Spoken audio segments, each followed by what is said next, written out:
আমি কন্যাশ্রী আচার্য, contact number 84 205 নিচে দেওয়া হচ্ছে।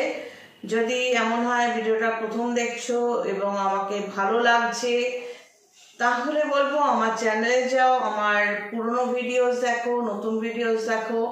পুরনো ভিডিওসে যে আমি কন্যাশ্রী আচার্য, ফোন নাম্বারটা চেক করবে।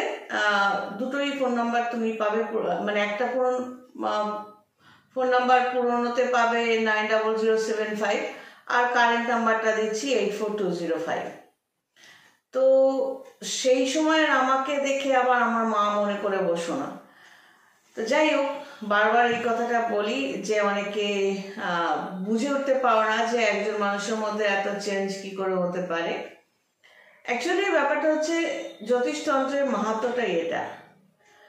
তন্ত্রের যে সিস্টেমটা যারা বুঝতে পেরেছে, তারা যেহেতু কন্ট্রোলে থাকে, তাদের প্রত্যেকের মধ্যে একটা নিজস্ব চেঞ্জ হবেই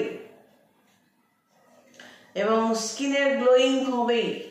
যারা পজিটিভলি তন্ত্রচর্চা করতে পারে বা আধ্যাত্মিকতাবাদের মধ্যে থাকতে পারে, অর্থাৎ প্রচণ্ড নিয়মে চলতে পারে, খুব রেস্ট্রিক্টেড খাওয়া দাওয়া নিয়ে চলতে পারে, তাদের মধ্যে অটোমেটিক্যালি একটা গ্লো আসে, একটা চেঞ্জ হয়, পজিটিভ চেঞ্জ হয়। যাই হোক, ফ্রি কনসালটেন্সি পেতে গেলে কি করতে হবে আগে অনেক ভিডিও দিয়েছি, সেটা দেখে আমাকে নক করো, আমি অবশ্যই অ্যান্সার দেব। আজকের সাবজেক্টে আসি এবং তার সাথে বোঝাতে চেষ্টা করব অ্যাজ ইউজুয়াল আমার এই ছকটা দিয়ে। 17-18 বছরের উপর এলেনে আছি, তো চেষ্টা করি যতটা সম্ভব তোমাদের সাথে শেয়ার করার, তোমাদের সুবিধের জন্য। এবার কথা হচ্ছে যে জীবনে বহু মানুষ বহুভাবে ঠকে, তাই না? তো বিপজ্জনক কোনটা? তুমি অনেক শত্রুর মধ্যে বাস করছো, সেই শত্রুতা আত্মীয় স্বজন হতে পারে, বন্ধু বান্ধব হতে পারে, প্রতিবেশী হতে পারে, পরিচিত লোক হতে পারে। সেই সব শত্রুর মধ্যে বাস করছো, সেটা বিপজ্জনক? নাকি বিপজ্জনক এটা যে অনেকেই মিত্র সেজে বন্ধুস্থানীয় বা বন্ধুত্ব বা ভাব ভালোবাসার মুখোশ পরে তোমার কাছে ঘুরঘুর করছে বা তোমার আশেপাশে থাকছে বা তোমার সাথে সম্পর্ক তৈরি করছে এবং তোমাকে প্রচণ্ড একটা বিপদের মধ্যে ফেলে দিচ্ছে? কোনটা বেশি বিপজ্জনক? দেখবে যত মানে হত্যা করা হয়েছে বা বেইমানি করে হত্যা করা হয়েছে, ম্যাক্সিমাম ক্ষেত্রে দেখা যায় যে তাদের কিন্তু কাছের লোকজনের হাত থাকাটা কিন্তু ম্যাক্সিমাম ক্ষেত্রেই হয়েছে। এবার কথা হচ্ছে যে এই বিপজ্জনক বুঝতে পারলে দ্বিতীয়টা, যারা মুখোশ করে ভালো সেজে ধারে কাছে ঘুরঘুর করছে।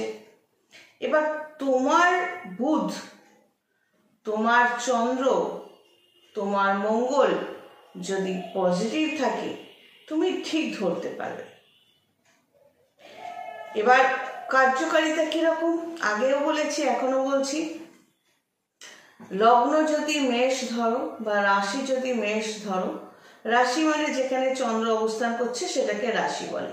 সেটা যদি মেষ ধরো, এই সাপেক্ষে যদি অ্যান্টি ক্লকওয়াইজ 6 নম্বর ঘর, 8 নম্বর ঘর এবং 12 নম্বর ঘর, এই তিনটে প্রত্যেকের ছকে নেগেটিভ ঘর। এই নেগেটিভ ঘরে যদি বুধ, চন্দ্র, মঙ্গল থেকে থাকে, যে কোনো একটা বা তিনটে বা দুটো, তাহলে তার পক্ষে বোঝা মুশকিল, সে বোকা বনবে। আমিও আমার লাইফে বহুবার বোকা বনেছি, কিন্তু ব্যাপারটা এটা নয় যে আমি কিছুই বুঝতে পারিনি। আমি সচেতনভাবেই প্রসিড করেছি এবং বোকা বনেছি, এবং তাতে আমার কোনো সমস্যা হয়নি, কারণ আমি সচেতন ছিলাম। কিন্তু ম্যাক্সিমাম ক্ষেত্রে কি হয়, ছেলে অথবা মেয়ে, পুরুষ অথবা মহিলা, তারা বুঝতে পারে না যে এ আমাকে বোকা বানাবে, এবং তখন সে অতি কষ্টে নিজেই ভেঙে চুরে শেষ হয়ে যায়। বুধ যখন স্ট্রং থাকে সে নিজে কিন্তু ইঞ্জিনিয়াস হয়। ইঞ্জিনিয়াসকে তুমি ইন্টেলিজেন্ট সামাও বলতে পারো, শর্ট অফ বলতে পারো। সে বুঝতে পারে এই ইন্টেলিজেন্সি থাকাটা পজিটিভলি, মানে এই যে ধরে ফেলার ব্যাপারটা, বুধ যদি স্ট্রং হয়, ভালো জায়গায় থাকে এবং লগ্ন বা রাশিকে দেখছে এটা যদি হয়, তাহলে কিন্তু সেই জাতক বা জাতিকা অপোজিট যে মানুষগুলো কে কীরকম ব্যবহার করছে সেটা ধরতে পারবে। চন্দ্র যদি স্ট্রং হয়, তাহলে বহু কাছের লোক আঘাত করছে বা মিত্র সেজে তোমাকে অপমান করছে, আঘাত করছে, সেই সব ক্ষেত্রেও চন্দ্র যদি স্ট্রং থাকে তাহলে সে কিন্তু অতটা ভেঙে পড়বে না। মঙ্গল যদি স্ট্রং থাকে তাহলে এই ধরনের মানে নেগেটিভ ঘটনাগুলো যে তোমাকে বোকা বানাচ্ছে, সেই পিরিয়ডটা, সেই সময়টার মধ্যে তুমি ক্ষিপ্র গতিতে কাজ করবে, মানে ডিসিশনটা কুইক নেবে। মঙ্গল হলো ক্ষিপ্রতার প্রতীক। যার মঙ্গলটা স্ট্রং সে খুব কুইক ডিসিশন নিতে পারে। আমার পজিটিভলি মঙ্গলটা আমি ধরে নিচ্ছি কম সম করে 50% স্ট্রং। এর জন্য কি আছে, এবং খারাপ ঘরে নেই বলে কি আছে, কি হয়, আমি কিন্তু খুব কুইক ডিসিশন নিয়ে নিই। এবার এই বুঝতে পারা ম্যাটারগুলো, ধরো তুমি কারোর সাথে মিশছো, সে কিন্তু তোমার কাছে মিত্রভাবেই আছে। সে যখন তোমার সাথে থেকে স্প্লিট আপ হবে, তার কার্যকলাপ তোমার পছন্দ হবে না, যখন তুমি তাকে অ্যাভয়েড করার চেষ্টা করবে, ইগনোর করার চেষ্টা করবে, সে তোমার থেকে ভাগ হয়ে গেল, দূরে সরে গেল। এবার তোমাকে মানসিকভাবে প্রস্তুত হতে হবে।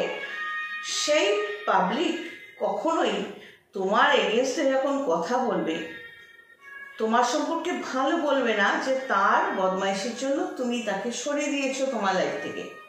তখন তারা কি করবে, এমনভাবে নিজেদের কথাগুলো বলবে, মনে হবে তারাই তোমার কাছে বলির পাঠা হয়েছে, আর তুমি সর্বদোষে দোষসম্পন্ন একটি জানোয়ার। তো এই ধরনের পাবলিকের সংখ্যা অনেকেই ফেস করে। পার্থক্য হচ্ছে কেউ বুঝে নিজেকে সেভ করতে থাকে, কেউ না বুঝে নিজে সেই গাড্ডায় জড়িয়ে যায়, ওভারকাম করতে পারে না। তো এখানে দেখতে হবে, যদি এই ধরনের নেগেটিভ ঘটনা তোমার সাথে ঘটে, তার মানে বুধ, চন্দ্র, মঙ্গলের নেগেটিভিটি আছে, যার জন্য তারা তোমাকে হেল্প করলো না। গ্রহ নক্ষত্র তোমাকে, তাদের পজিশন তুমি কীরকম পাবে, কতটা হেল্প পাবে বা কতটা বিরোধিতা গ্রহ নক্ষত্র থেকে পাবে, সেটা কিন্তু প্রারব্ধ কর্মফল। মানে আগের জন্মে আমরা যা কর্ম করেছি সেই অনুযায়ী এই জন্মে ওই সময়, ওই দিনে, ওই জায়গায় আমি জন্মগ্রহণ করেছি, যার জন্য date of birth, place of birth, time of birth চাওয়া হয়। সেটা পূর্ব নির্ধারিত। ওই খারাপ পজিশনে যদি কেউ জন্মায়, গ্রহ নক্ষত্রের খারাপ পজিশনে, তাহলে সেটা তার কর্মফল। ভালো পজিশনে যে যখন জন্মাচ্ছে সেটা তার ভালো কর্মফল। এবার বর্তমান কর্মটাকে আমাদের করতে হবে, যাতে খারাপ কর্ম হলেও সেটাকে সাপ্রেস করা যায়। এই বুধ, চন্দ্র, মঙ্গলের পজিশনের উপর নির্ভর করে কাজকর্ম। অবশ্যই ধরো তুমি কোথাও চাকরি করছো, চাকরির জায়গায় কেউই তোমার ফরে কথা বলে না, তুমি অনেক কিছু জানো বা নলেজ আছে, কেউ তোমাকে তুলে ধরার চেষ্টা করে না, ডেফিনেটলি দেখা যাবে তোমার কর্মভাবে, মানে অফিসের যে হাউসটা ধরা হয় সেই জায়গাটায় গন্ডগোল রয়েছে। তখন মানে এই বিরোধিতা তোমার আগের জন্মের কর্মফলে স্ট্যাম্প করে গেছে। এবার তোমার কর্মটা কি হবে, সিস্টেমেটিক্যালি জ্যোতিষী তান্ত্রিকের সহায়তায় যেভাবেই হোক তোমাকে ওই জায়গাটা ওভারকাম করার চেষ্টা করে যেতে হবে, তবেই তুমি আলটিমেট সাকসেসফুল হতে পারবে। এবং একটা চূড়ায় বসে, সাফল্যের চূড়ায় বসে তুমি তখনও কিন্তু হাল ছেড়ে দিতে পারবে না, যে না আমি এখন নিশ্চিন্ত না। ওই ছাপটা, যে নেগেটিভ ছাপটা পড়ে গেছে, সেটা আগের জন্মের কর্মফলে, এটা টিল ডেথ। সুতরাং সাবধানতা সবসময় অবলম্বন করতে হবে। চলো আজ এই পর্যন্ত, সবাই ভালো থেকো, God bless and take care.